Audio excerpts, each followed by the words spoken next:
ഷൺമുഖ, എന്തുപറ്റി മോനെ? സ്കൂളിൽ പോകുന്ന സമയമായില്ലേ? സ്കൂളിലേക്ക് ഒരുപാട് ദൂരം ഉണ്ടെന്ന് പറയുന്നു. അവന് നടന്നു പോകാൻ പറ്റില്ല അത്രേ. സൈക്കിൾ വാങ്ങിത്താ, ഇല്ലെങ്കിൽ ഞാൻ പോവില്ല എന്നും പറഞ്ഞ് വാശി പിടിച്ചിരിക്കുക. അത്രയുള്ള കാര്യം. ഒരു സൈക്കിൾ അല്ലേ, അത് എത്രയും പെട്ടെന്ന് ഞാൻ വാങ്ങിച്ചു. ഇപ്പൊ മോൻ പോകാൻ നോക്ക്. ചേട്ടാ, കാൽ നല്ല വേദനയുണ്ട്. കാലിന് വല്ലാത്ത വേദനയുണ്ടോ? അപ്പൊ ഒരു കാര്യം ചെയ്യാം, നീ എന്നെ തോളി കയറിയിരിക്കേ, ഞാൻ നിന്നെ സ്കൂളിൽ കൊണ്ടാക്കാം.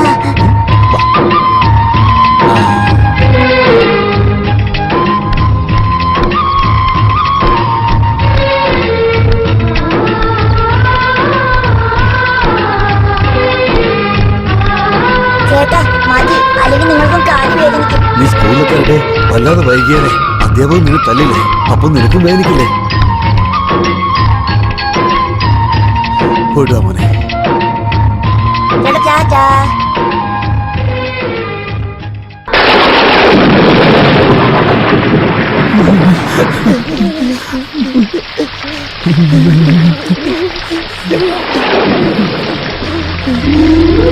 മഴക്കാലാ വരാൻ പോകുന്ന, ഓടൊക്കെ ഒന്ന് മാറ്റെന്ന് പറഞ്ഞിട്ട് നീ കേട്ടോ? അന്ന് കേക്കാഞ്ഞിട്ടല്ലേ. ഇപ്പൊ നോക്ക്, ഈ മഴയില് ഈ കുട്ടികളെ എങ്ങനെയാ സ്വസ്ഥമായിട്ട് കിടന്നുറങ്ങുക? പുറത്തു പോയിട്ട് എന്തെങ്കിലും വാങ്ങിയിട്ട് വരാന്ന് വെച്ചാ ഒരു കൊട പോലും ഇല്ല.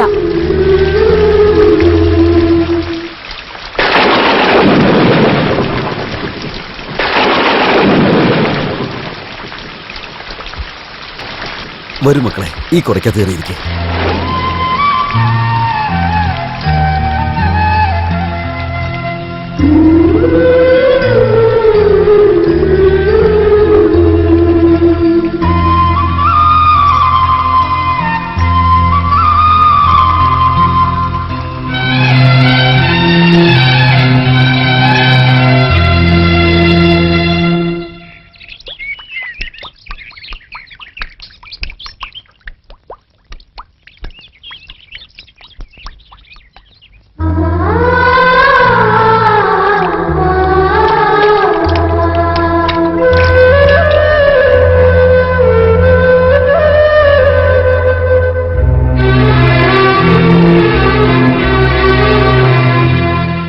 ഈ ഗ്രാമത്തിലുള്ള കുന്നത്തോ ഗ്രാമത്തിൽ ചേർന്ന ശ്രീ ശങ്കരനും ഇതേ ഗ്രാമത്തിലുള്ള ദേവരായന്റെ സഹോദരി സൗഭാഗ്യവതി വിനീതയ്ക്കും രണ്ട് കുടുംബങ്ങളും തീരുമാനിച്ചെടുത്തിരിക്കുന്ന കാര്യം കൊണ്ട് ഇപ്പോ നിശ്ചയാർത്ഥം നടത്താൻ പോവുകയാണ്.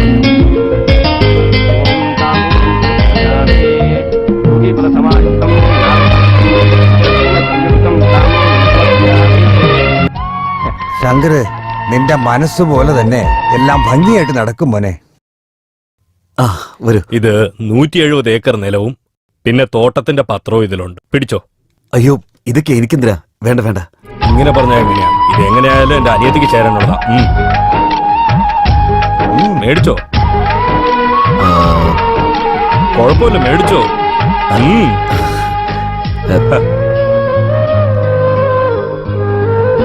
അതെ, കല്യാണം കഴിഞ്ഞ എങ്ങോട്ടേക്ക് കൊണ്ടുപോവാ? എവിടെ പോകാനാ നിന്റെ ആഗ്രഹം? ഊട്ടിയിലേക്ക് പോയാലോ? ഊട്ടിയിൽ എന്താ ഉള്ളത്? അവിടെ ക്ലൈമറ്റ് അടിപൊളിയായിരിക്കും. നീ ഒന്ന് മൂളിയാ മതി, ആ ക്ലൈമറ്റ് ഞാൻ ഇവിടെ കൊണ്ടുവരാം. തമാശ കളിക്കല്ലേ, എന്നെ കൊണ്ടുപോവാന്ന് പറ.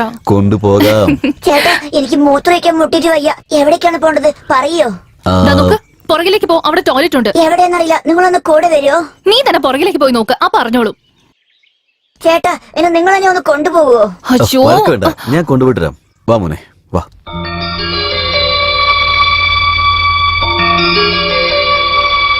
നിങ്ങൾക്ക്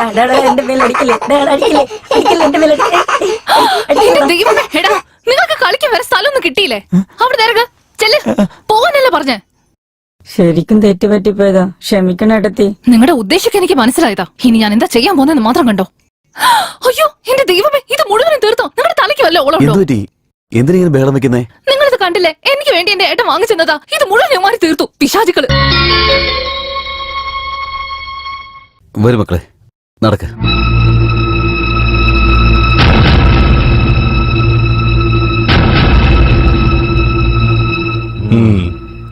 എന്താ മോളെ, ശങ്കറിന്റെ അനിയന്മാരുടെ കുറുമ്പ് കൂടിപ്പോയോ? എന്റെ ഭഗവാനെ, ആ പിള്ളേരുടെ വികൃതിയെ സഹിക്കാൻ പറ്റാതെ. കല്യാണം കഴിഞ്ഞോണ്ട് ആദ്യം അവർ ഈ വീട്ടിൽ നിന്ന് പുറത്താക്കണം, എന്നാലേ സമാധാനം ഉണ്ടാവും. ശങ്കറിനെ പ്രേമിക്കുന്നതിന് മുമ്പ് ഇതൊക്കെ ആലോചിച്ചിരിക്കണം. ആർക്കും ഒന്നും ചെയ്യാൻ പറ്റില്ല. നിന്റെ തലവിധിയാണ്.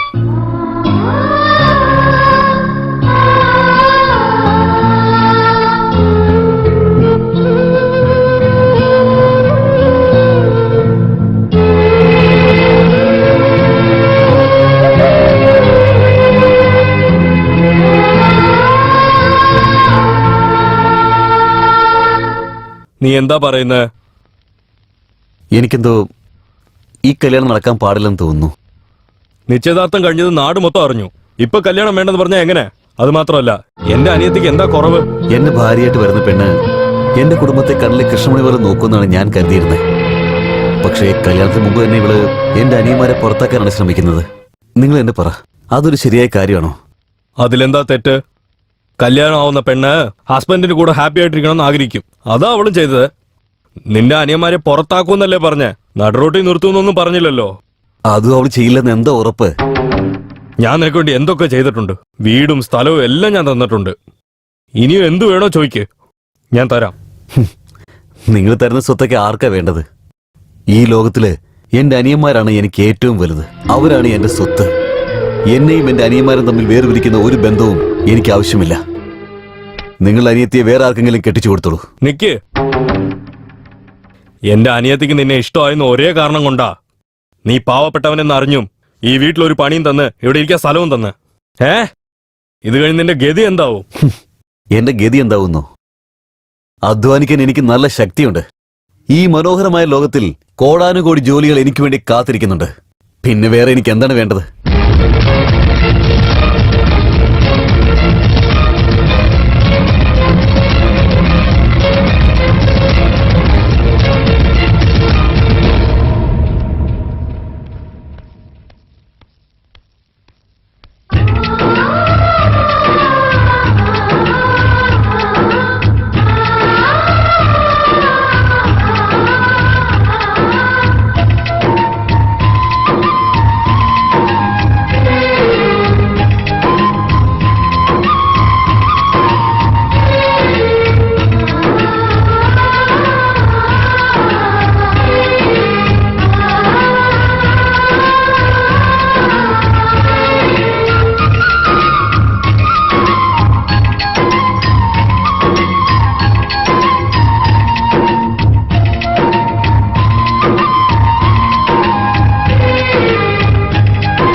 എന്റെ കൂടെ നീ ഇരിക്കുമ്പോ മറ്റുള്ളവർക്ക് ശമ്പളം കൊടുത്തോണ്ടിരുന്നു.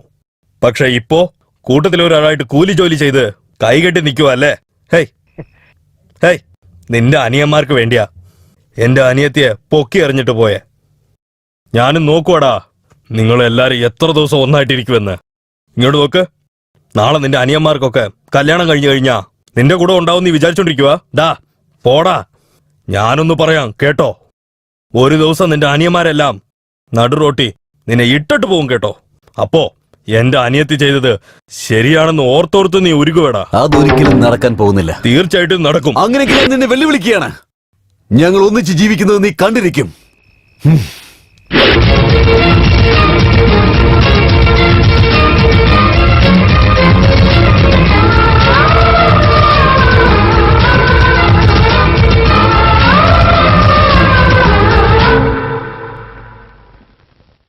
എനിക്ക് എന്റെ അനുജന്മാർക്കും കുറച്ച് ഡ്രസ്സ് അയക്കാനുണ്ട്.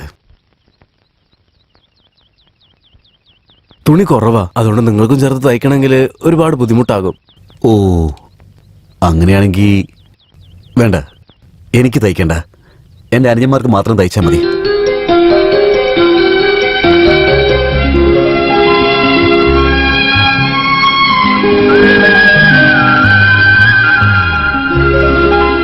നിങ്ങൾ ഈ ഭാഗത്തേക്കൊക്കെ വന്നിട്ട് ഒരുപാട് ദിവസമായല്ലോ. അതെ, ഒരുപാട് ജോലി ഉണ്ടായിരുന്നു. അല്ല, നിങ്ങളുടെ അനിയന്മാരൊക്കെ എന്താ ചെയ്യുന്നേ? ഒന്നാമത്തെ അനിയൻ ഗണേഷ്, അവൻ ഹോട്ടലിലാണ് ജോലി ചെയ്യുന്നത്.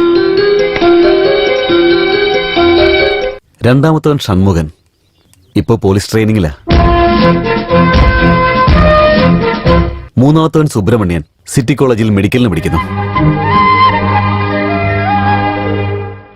കുറച്ച് വലുതായിട്ട് തയ്ക്കേ. ആ, അങ്ങനെ തന്നെ ചെയ്യുന്നേ. ഇതിനേക്കാളും വലുതായിട്ട് തുന്നിയാലേ ലൂസായിട്ട് വൃത്തികേടായിരിക്കും. സാരമില്ല, വളർന്ന പിള്ളേരല്ലേ, കുറച്ച് വലുതായിട്ട് തയ്ച്ചു.